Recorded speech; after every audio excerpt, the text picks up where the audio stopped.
जय हिंद साथियों, कैसे हैं आप लोग। उम्मीद करते हैं कि बढ़िया होंगे। आप सभी का स्वागत है आपके अपने YouTube चैनल मैथ मस्ती पर।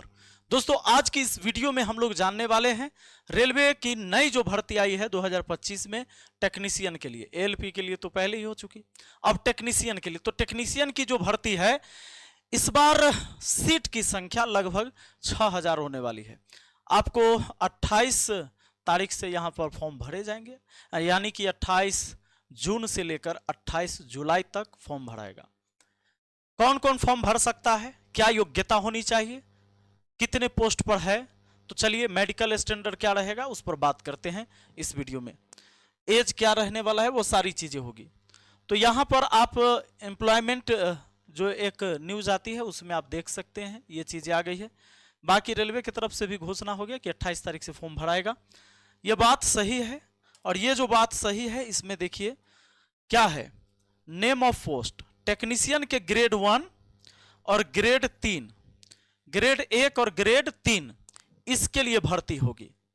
और आपको बता दें कि 3 चरण से आपको गुजरना है। यानी पहला कंप्यूटर बेस्ड टेस्ट होगा, CBT इसको बोलते हैं, कंप्यूटर बेस्ड टेस्ट होगा, यानी परीक्षाएं ऑनलाइन होगी। यहां पर मेडिकल परीक्षा दूसरा हो गया, मेडिकल भी होगा इसमें। और फिर दस्तावेज सत्यापन, बहुत ज्यादा झंझट है नहीं, डॉक्यूमेंट का तो वेरिफिकेशन होना चाहिए। पे लेवल जो ग्रेड 1 वाले हैं इसको 5th पे लेवल में रखा गया है और इसको लेवल 2 में रखा गया है। यहां पर आप देखेंगे 29,200 इंटेल पे है, इसके बाद बहुत सारे चीज इसमें जुड़ते हैं, फिर ये 19,900 है। उसके बाद अगर बात करिएगा तो मेडिकल स्टैंडर्ड इसका जो है B1 है, इसमें A है। एज 1/7/2025 से काउंट किया जाएगा, यानी 1/7/2025 को आपका एज होना चाहिए 18 से 33 वर्ष। किसको? ग्रेड 1 वाले के लिए। और ग्रेड 3 वाले के लिए भैया 18 से 30 ईयर चलेगा। और इसका जो पोस्ट है 6000 है, और ये है 180। ये अप्रॉक्स है, टेंटेटिव है, ये बढ़ भी सकता है घट भी सकता है, हालांकि घटेगा नहीं बढ़वे करेगा। 6180 टोटल पोस्ट पर भर्ती होने जा रही है। अब यहां पर बात करेंगे हम लोग कि भैया जो भर्ती होगी तो इसमें पढ़ना क्या पड़ेगा। तो देखिए सिलेबस ये रहेगा आपका। जो ग्रेड 1 वाले होंगे टेक्नीशियन पद पर जाएंगे, उनको GK GS से 10 क्वेश्चन 10 नंबर का आएगा। उसके बाद अगर हम बात करते हैं इनके लिए तो मैथमेटिक्स से 20 क्वेश्चन 20 नंबर के, रीजनिंग के 15 क्वेश्चन 15 नंबर के, कंप्यूटर के 20 क्वेश्चन 20 नंबर के, साइंस एंड इंजीनियरिंग के 35 क्वेश्चन 35 नंबर के।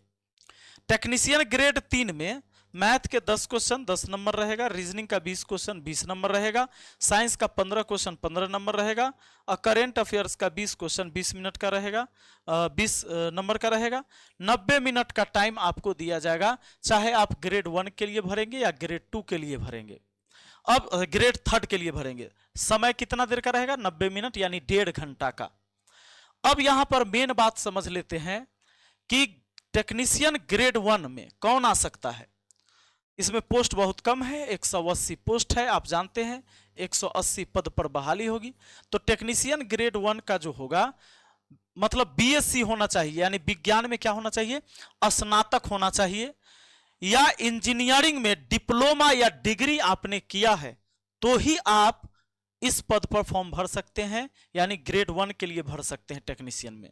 दूसरा है आपका टेक्नीशियन तीसरा ग्रेड। ग्रेड 3 में क्या है? 10वीं या मैट्रिक जो हो, NCVT और SCVT से मान्यता प्राप्त संस्थान से संबंधित ट्रेड में ITI। 10वां के बाद कोई ITI करता है तो 10th के बाद अगर ITI आप कह ले हैं तो आप ग्रेड 3 वाला में फॉर्म भर सकते हैं, जिसमें 6000 पद है। या 10वीं मैट्रिक पास संबंधित ट्रेड में अप्रेंटिस कर ले है, वो विद्यार्थी फॉर्म भर सकता है। क्लियर है? अब एक बात समझने वाली है, इसमें पद कितना है भैया? 6000 है। तैयारी में लगना होगा। अब क्या है कि हर साल वैकेंसी है, हर साल वैकेंसी है तो वैकेंसी की पद की संख्या कम है। पहले क्या होता, 4 साल 5 साल पर एक बार वैकेंसी, 3 साल 4 साल पर होता था। तो सारे बच्चे तैयारी करते थे इस उम्मीद में कि अब इस बार कहीं बहाली आ जाएगा, इस बार बहाली आ जाएगा। बहाली अब हर साल आ रहा है, सभी पद पर बहाली आ रहा है, लेकिन सीट की संख्या उतना नहीं रह रहा है क्योंकि हर साल डिवाइड हो जा रहा है। अब जो नौकरी लेने वाला बच्चा है, जो सिंसियर है, वही पढ़ेगा, बाकी बच्चे अब नहीं पढ़ेंगे, क्योंकि अब 6000 पद के लिए यहां पर कितनी मारामारी होगी। धीरे धीरे आप देखिएगा, जिसको सरकारी नौकरी ही चाहिए वही बच्चे धीरे धीरे इसमें रहेंगे, बाकी बच्चे इसको छोड़ देंगे। पहले सब हवा बना रहता था, तैयार रहता था, सब के सब फॉर्म भर देता था, क्योंकि देखता था एक बार 50,000 60,000 सीट आ गया, ग्रुप डी में 1 लाख पद पर भर्ती आ गया, तो लोग भिड़ जाता था। आपको अगर चाहिए कि भाई आपको सरकारी नौकरी ही चाहिए, आप तैयारी कीजिए, मन से तैयारी कीजिए।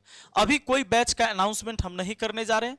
ये 28 तारीख से फॉर्म भरा जाएगा, तो इसके जो बैच के हम अनाउंसमेंट करने वाले हैं 25 जून को, ठीक है। तो 25 जून को इसका न्यू बैच हम लेके आ रहे हैं, याद रखिएगा, न्यू बैच। एक बात और, जो इंटर में ना, ये तीसरा वाला में PCM से अगर जिसने 12th किया है वो भी आ सकता है। फिजिक्स केमिस्ट्री मैथ से जो 12th की पढ़ाई करी है, 11 12th किया है, वो भी विद्यार्थी आ सकता है। तो 25 जून से हम न्यू बैच शुरू करने वाले हैं इसके टेक्नीशियन के, और बहुत मिनिमम फी में हम बैच देंगे, क्योंकि हमको पता है स्टूडेंट बेचारा जितना एग्जाम आएगा सब में फॉर्म भरेगा, सब में कोर्स लेगा, इसीलिए कोर्स कोई महंगा नहीं होने वाला है। आप थोड़ा इंतजार कर लीजिए, और न्यू बैच जो है अनाउंसमेंट कर देंगे हम 25 जून को। बहुत मिनिमम फी में हम बैच देने जा रहे हैं इस पर बच्चों को। आप नंबर लिख लीजिए अभी कोई इंक्वायरी के लिए, 6299 34 0750। दूसरा लिख लीजिए आप 7970 35 27 39। और न्यू बैच की घोषणा हम 25 जून को करेंगे। इससे पहले आपको फुल डिटेल वीडियो बनाकर दे देंगे कि सिलेबस जो हमने बताया आपको, उसमें फिर क्या क्या पढ़ना है, जैसे जीके जीएस में क्या क्या टॉपिक पढ़ना होगा, मैथ में कौन कौन सा टॉपिक पढ़ना है, रीजनिंग में कौन कौन सा टॉपिक पढ़ना है, तो इस सब का जानकारी हम एक दूसरे वीडियो में बनाकर दे देंगे। बाकी कोई जानकारी चाहिए तो आप यहां पर हमें व्हाट्सएप कर सकते हैं। मिलते हैं हम अगली वीडियो में। बहुत बहुत धन्यवाद, थैंक यू।